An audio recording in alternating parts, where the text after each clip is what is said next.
오늘 본문 말씀은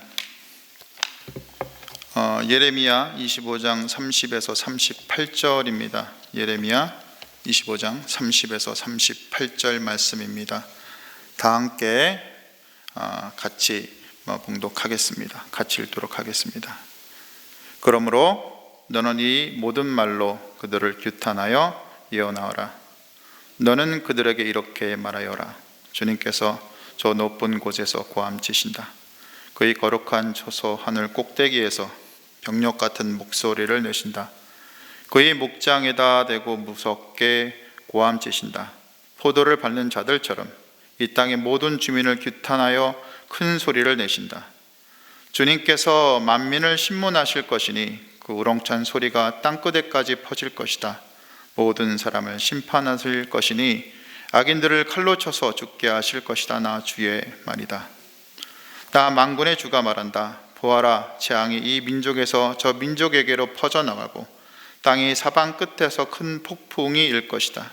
그날에는 땅이 이 끝에서 저 끝에 이르기까지 나 주에게 죽임을 당한 시체들이 널려 있을 것이며 그들이 죽었다고 하여 울어줄 사람도 없고 그들을 모아다가 묻어줄 사람도 없어서 마치 땅 위에 뒹구는 거름덩이처럼 될 것이다.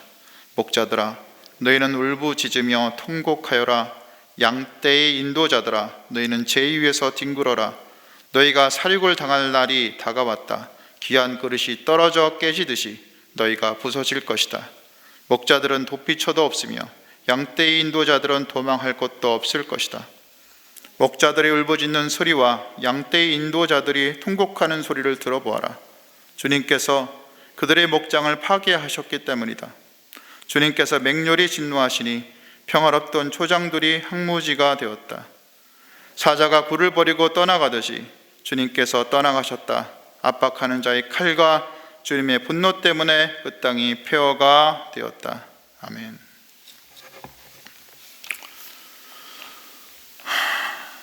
지난주 주일에 저는 참으로 기쁘고 훈훈한 일을 보게 되었습니다.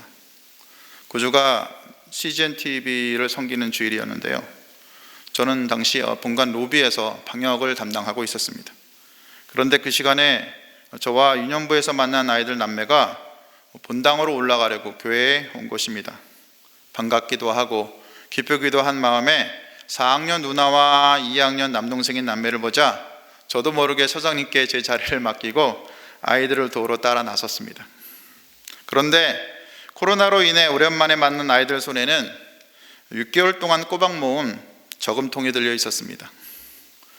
얘들아 잠시 볼까? 그러자 아이들이 저한테 저금통을 건네주었는데, 그리고 저는 그 저금통을 들어보았는데 그건 어찌 이렇게 잘 모았는지 저금통 무게가 꽤 나갔습니다. 그리고 저는 저금통 옆에 써있는 아이들의 반가운 이름들을 보았고, 그날 저는 아이들이 그렇게 정성을 담은 예물이 하나님께 드려지는 것을 옆에서 목도하게 되었습니다. 가부의 두릅대 같은 그런 작은 예물이죠. 하나님께 바쳐줘서 하나님께서 그토록 사랑하시는 힘들고 어려운 지역에 사는 그런 분들이 생명을 얻을 수 있는 그 생명의 걸음으로 그 돈이 잘 쓰여질 것을 생각하는데, 참으로 저는 이 예물을 전하는 아이들과 건물 밖 주차장에서 아이들을 데리고 나갔을 때 아이들을 기다리는 부모님과 그들의 모습을 보면서 참 평강이 있구나, 이들의 삶 가운데 하늘에 참 평강이 있구나 라고 깨닫게 되었습니다. 이것은 이제 9살, 11살짜리 아이들의 손에서 이루어내시는 하나님의 공의였던 것입니다. 사실 하나님께서 이스라엘 백성을 부르실 때 하나님께서 그들에게 기대하신 것이 오늘 저희가 방금 말씀드린 오늘 우리가 본 아이들의 그 행동과 같은 그러한 것들이 하나님의 공의를 행하는 것이라 할 수 있을 것입니다. 하나님께서는 예레미야 7장 5절에서 7절에서 이렇게 말씀하셨습니다. 너희가 만일 길과 행위를 참으로 바르게 하며 이웃들 사이에 정의를 행하며 이방인과 고아와 과부를 압제하지 아니하며 무지한 자의 피를 흘리지 아니하며 다른 신들 뒤를 따라 화를 자초하지 아니하면 내가 너희를 이곳에 살게 할 거야. 너희 조상들이 영원 무궁토록 살도록 내가 얘기한 이 땅에서 너희가 살게 할 거야 라고 하나님이 말씀하셨던 것이죠. 그럼에도 그 무지한 백성들은 하나님의 말씀에 귀를 닫아버립니다. 돌과 나무를 깎아서 우상을 만들어서 하나님을 대신하고, 흰놈 골짜기에서 자식들을 데려다가 몰렉 신 앞에서 불태우고, 음란하여 이웃의 아내를 탐했고, 이웃을 비방하여 속였고, 자기 이익을 얻으려고 고아의 송사와 불쌍한 가부의 송사를 그릇되게 만들었던, 이것이 이스라엘 백성의 모습이었습니다. 예레미야의 오늘 본문은 이런 사악한 백성들을 하나님께서 참다 못해 내가 더 이상 너희를 못 참겠다, 내가 너희를 심판해야겠다 하시는 하나님의 선포였던 것입니다. 오늘 본문이 담긴 예레미야 25장은 매우 구체적으로 하나님의 심판을 말합니다. 수많은 선지자들의 경고를 무시하고 자기 멋대로 악을 행한 유다 백성들, 유다보다 더 악을 행한 심판자로 일컬어지는 바벨론 백성들, 그리고 열방의 멸망이 이곳 25장 가운데 담겨 있습니다. 아주 구체적으로 이들의 멸망이 예언되어 있는데요, 이런 구체적인 언급은 하나님의 심판이 매우 구체적으로 이미 결정되었다라는 증거이기도 합니다. 그리고 오늘 본문에서는 우리는 매우 잔인한 하나님의 공의가 이곳 가운데 이루어질 것이다 라는 하나님의 선포를 보게 됩니다. 선지자는 본문의 심판의 장면을 최후의 심판의 장면을 연상케 하는 잔인한 영상을 우리가 보는 것처럼, 마치 전쟁의 한 목판에 서서 우리가 주변의 사방으로 터져나가는 핏덩이를 보는 것처럼 포도 밟듯이 피가 옆으로 퍼져나가고 칼에 쓰러진 시체가 여기저기 쓰러져 있고 울어줄 사람조차 없는 공간에 그 시체들이 둘러싸여서 마치 거름덩이처럼 쌓여있는,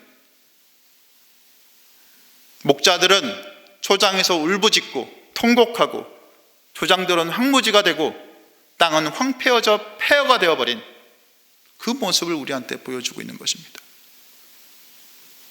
그러니 그 예루살렘에서 하나님은 마치 아무것도 없는 공배처럼 눈에 보이지 않습니다. 하나님의 백성이 되고 하나님의 땅이어야 할 이 예루살렘에 그 어떤 하나님의 존재가 느껴지지 않고 있는 것입니다. 저희에게 심판은 참 이중적입니다. 심판을 당하는 사람에게는 참으로 무섭고 공포스러운 일이지만, 심판을 통한 하나님의 공의를 바라는 사람에게는 그 폭정과 억울함에 놓이는 것이, 그 폭정과 억울함으로부터 풀어지는 것이 참으로 감사한 일이기 때문입니다. 그럼에도 그 심판을 기다리는 그 억압당하는 자라고 해서 그 심판 자체가 꼭 좋은 것만은 아닐 것입니다. 왜냐하면 이 심판을 일으키는 전쟁의 칼날이 꼭 선한 자들이라고 무조건 피해가는 동화 같은 이야기는 결코 현실에서 이루어지지 않기 때문입니다. 칼날은 그들에게도 닥칠 것이기 때문입니다. 얼마 전 TV에서 바이든 당선자가 극심한 코로나가 미국에 퍼져 있음을 통감하면서 그 추수감사절 모임에 사랑하는 가족의 빈자리를 경험한 수많은 가족들을 생각하며 침통한 표정으로 위로했던 방송이 나왔습니다. 그리고 자신도 그런 경험을 한 적이 있다고 고백했었죠. 우리가 생각할 때 코로나는 하나님의 심판이 아닙니다. 코로나는 사람의 잘못에 인한, 사람의 죄악으로 인한 현상입니다. 그럼에도 우리의 삶 속에서 사랑하는 사람을 잃게 된 수많은 가정들을 생각하면 우리 앞에 놓여진 그 죽음의 의미가 무엇인지 하나님 앞에 우리는 묵상하면서 살아갈 필요가 있다는 것입니다.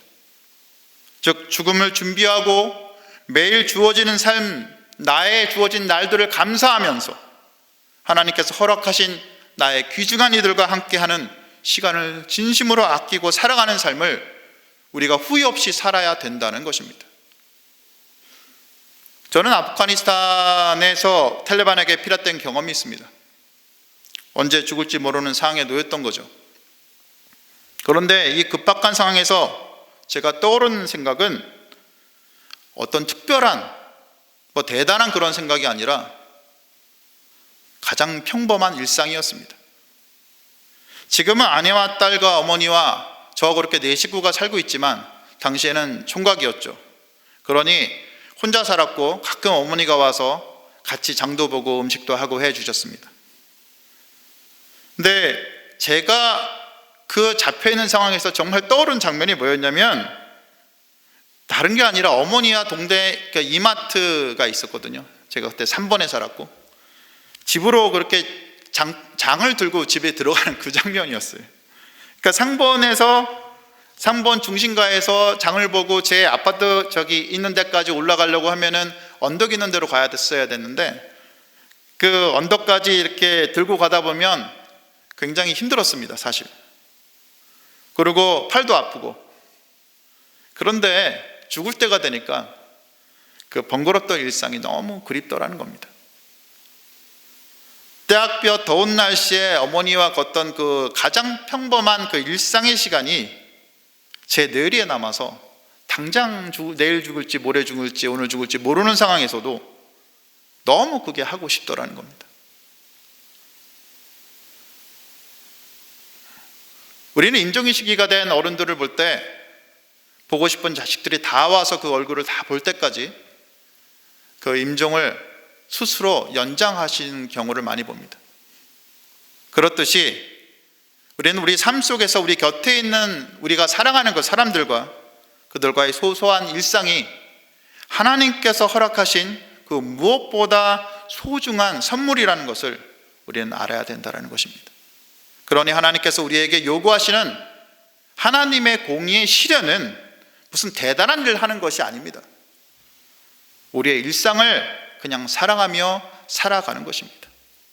예를 들어서 저에게 주어진 일상은 저희 어머니가 83세이신데 연로하신 어머니를 기쁘게 모시고 46살의 어여쁜 아내를 진심으로 사랑하고 또 코로나로 인해서 힘들어하고 있는 딸을 넉넉하게 이해하고 투정을 받아주고 그렇게 저에게 주어진 삶을 살아가는 것이고 제가 담당하고 있는 유년부와 교회 아이들에게 즐거움을 줄 수 있도록 율동열심을 열심히 갖고 율동을 잘 하는 거고 그리고 아이들이 재미있게 말씀을 볼 수 있도록 연구해서 말씀을 만드는 거고 또 목장 식구들과 더불어서 2주에 한 번씩 줌으로 만나서 서로 확인하고 기도하는 거고 또 제게 허락하신 말씀을 전하는 사역을 하기 위해서 열심히 연구하고 최선을 다해 정직하게 말씀을 전하는 것이죠. 이게 저에게 주어진 일상입니다. 그리고 이 모든 것들을 주님 안에서 기쁨으로 내가 행한다면 저는 이것이 하나님의 공의를 실천하는 거라고 생각합니다. 물론 일상을 주님 안에서 믿음으로 살아내는 것이 쉬운 것만은 아닙니다.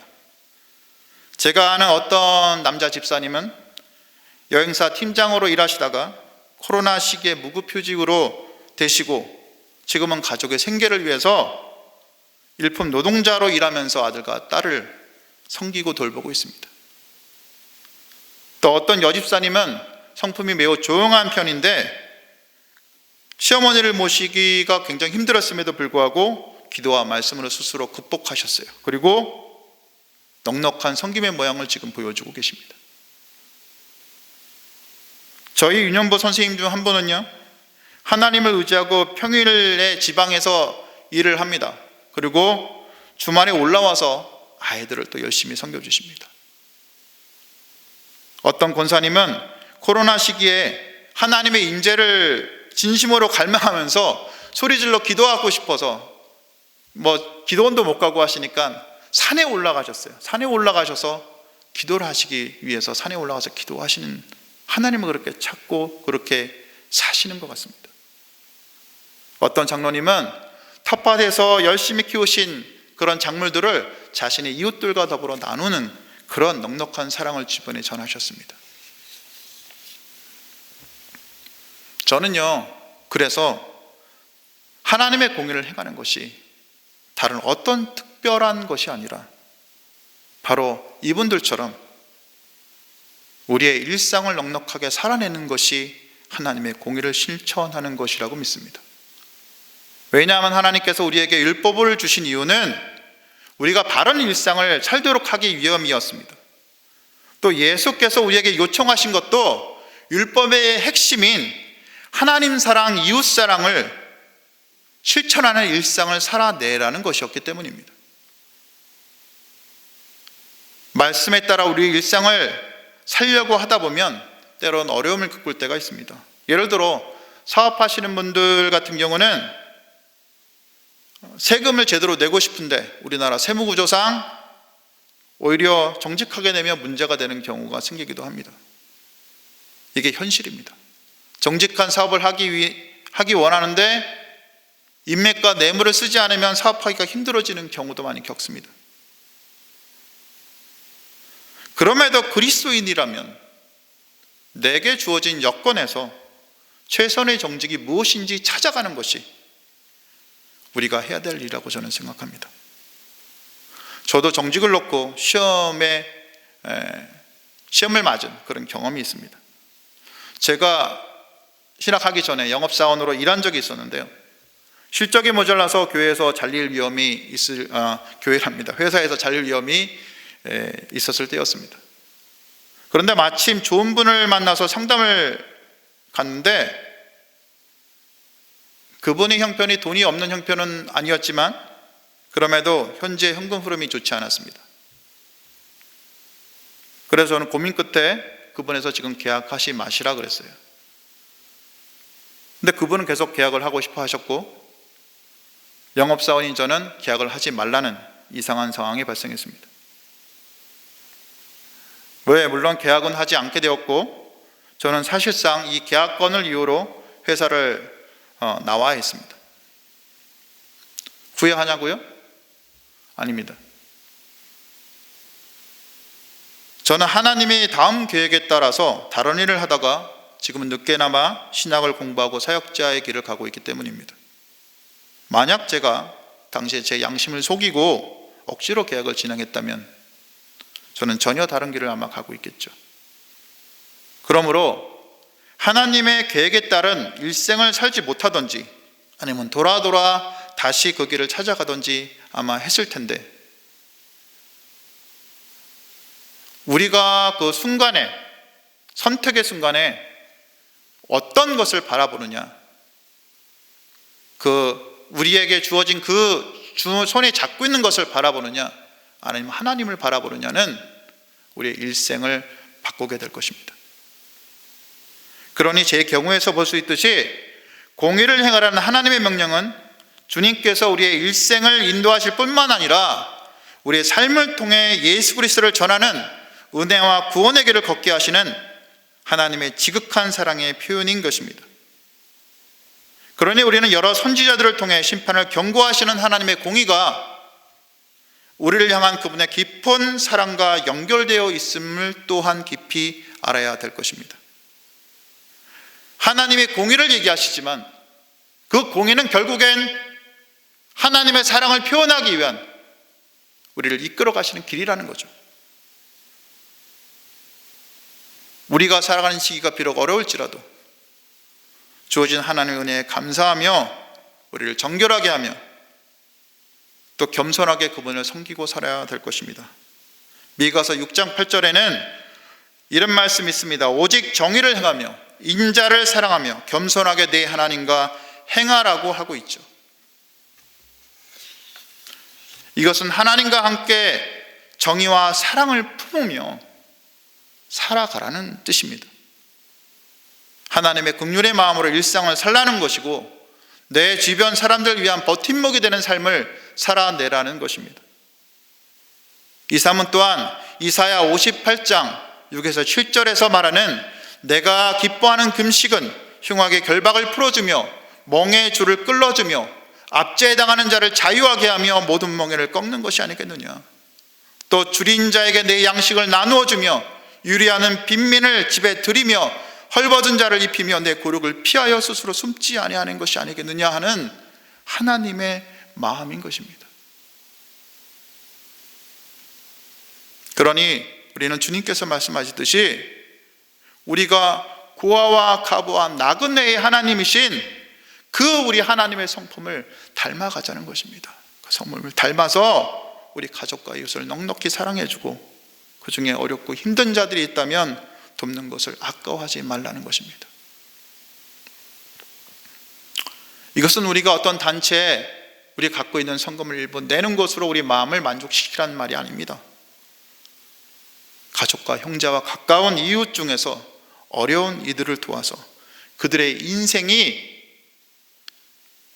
절망에서 회복과 희망으로 바뀌어 나갈 수 있도록 우리의 노력을 기울여야 한다라는 뜻입니다.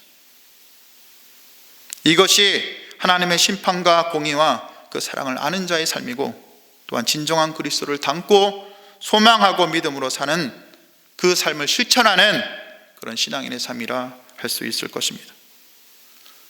참으로 이 설교를 듣는 모든 분들이 그 삶을 통해서 그 일상에서 공의를 실천한 소망을 가지고 또 충만하여져서 하나님과 이웃을 사랑하는 삶을 믿음으로 살아낼 수 있기를 주님의 이름으로 축복하고 기도하겠습니다.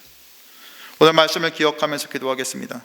우리 일상에서 공의를 실천하며 하나님과 이웃을 사랑하는 삶을 믿음으로 살아낼 수 있도록 기도하시기 바랍니다. 다음 세대를 위해서 기도해 주십시오. 그들이 우리의 자식들, 손주들인 것도 있지만 그들이 한국교회의 미래를 책임질 미래의 교회이기 때문입니다. 하나님께서 저희 교회에게 맡기신 아이들과 청소년들을 감사하며 그들을 위한 기도를 해 주십시오.